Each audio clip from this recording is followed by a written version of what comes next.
हमारे जो बच्चे थे मतलब डेढ़ साल का है, वो बीमार हुआ तो आपने चिकित्सा की तो ठीक हो गए, जो इन्फेक्शन हुआ था चेस्ट में। तो गुरुजी उनके डॉक्टर ने उन्हें दूध पीने से मना कर दिया कि गाय का दूध नहीं पिलाना है। तो गुरुजी वो बहुत दुबला हो गया है, समझ में नहीं आ रहा क्या करें। हमारे एक मित्र हैं, अभी हैं वो, अब रिटायर्ड हो गए हैं, आईएएस ऑफिसर थे, मुस्लिम थे। तो उनको फिस्टुला हुआ गुदा द्वार में, तो यहाँ आए। तो तमाम चीज़ें हमने उनको बताई और कहा कि परहेज करना है। जब चिकित्सा करते थे हम शरीर की, तो मैंने कहा गाय के दूध से आपको ये लेना है औषधि। तो एक वो बनती थी लड्डू टाइप का, वो बनाया जाता था कुछ औषधियों से, वो लड्डू खाना था और गाय के दूध से उसको अनुपान था कि गाय के दूध से ही लेना है। तो बोले अरे वो तो डॉक्टर ने मना कर रखा है, दूध तो छूना नहीं। तो हमने कहा कि कौन सा दूध? बोले नहीं, दूध को मना किया है। हमने देखो एक बात समझो, पहले तो दूध है क्या आपको ठीक से पता नहीं, और भैंस का जो दूध होता है वो दूध होता नहीं है। मान लिया दूध है क्योंकि दूध है, वो तो मनुष्य के योग्य नहीं है। बाकी दूध तो है ही, उसके बच्चों के लिए अमृत है। भैंस का बच्चा है उसके लिए तो उसकी माँ का दूध अमृत है, मनुष्य के लिए नहीं ठीक है। तो मैंने उनसे कहा कि गाय के दूध जो है असल मायने में वही दूध है, और वो भी कौन सी कैसी गाय? तो वो गाय ऐसी गाय कि जो केवल दूध या चारा आरा दे करके, वो दूध नहीं है, ठीक है। दूध का अर्थ है ममता के भाव से उत्पन्न हुआ रस। उस वस्तु का नाम है दूध। क्या है? ममता के भाव से उत्पन्न हुआ जो रस है उसका नाम है दूध। माँ के सामने जब माँ का बच्चा खेलता है ना, किलकारी मारता छोटा बच्चा, माँ के स्तन में दूध अपने आप उतर जाता है। समझिए, देखा है? गाय को देखा है? बच्चे को चाटती चूमती है, उसका दूध उसके स्तन में अपने आप आ जाता है। तो क्या हुआ?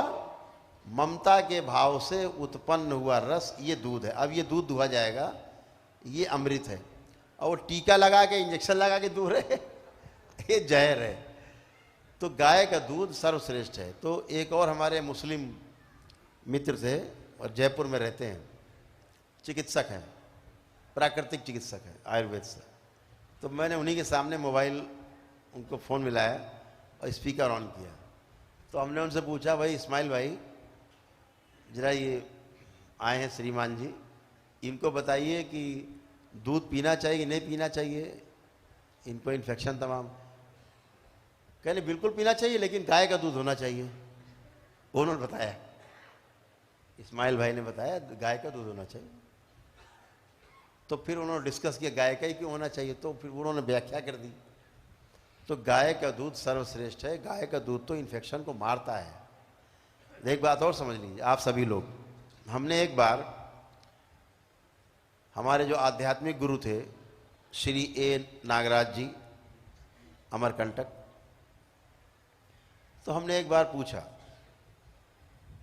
हमने कहा बाबा ये बताइए कि पहले मनुष्य का जन्म कैसे हुआ होगा? पहला मनुष्य कैसे पैदा हुआ होगा? कुछ चर्चा बताएं, कुछ करें।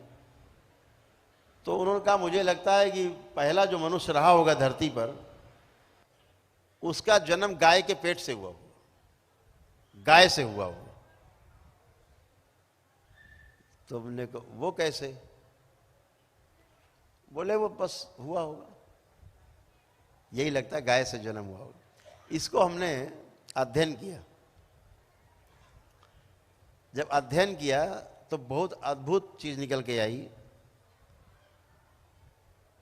जो ये बताती है कि गाय को मां क्यों कहा जाता है। एक जानवर को मां कह देना कोई मामूली घटना नहीं है, स्वीकारा है हम लोगों ने, बड़े प्रेम से सेवा करते हैं। गाय हमारी माता है बोलते हैं, नारे लगाते हैं।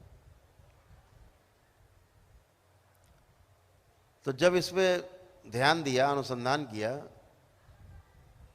तो ये पाया कि मां के गर्भ में जिस जीवाणु से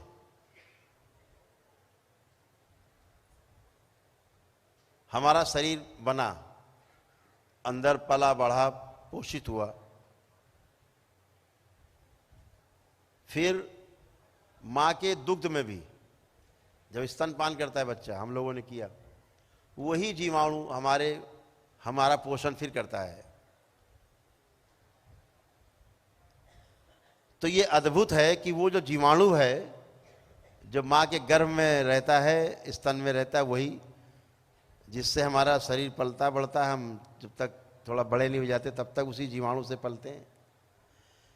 ये जीवाणु केवल और केवल हमारे देश की देशी गाय में पाया जाता है, बाकी किसी में नहीं पाया जाता। इसीलिए मां से जब दूध की पूर्ति नहीं होती बच्चे की, तो गाय के दूध को पीने की अनुशंसा की जाती कि ये पिए। तो वही जीवाणु देसी गाय के दूध में है, तो वो दूध तो जो है अमृत है, समझो माँ का ही दूध है। इस लिहाज से भी गाय को माँ कहा जाता है। समझ गए? खुश रहो, पिलाओ, कोई इन्फेक्शन नहीं होगा यार। माँ के दूध से लोग पलते हैं, मरते नहीं हैं। इन्फेक्शन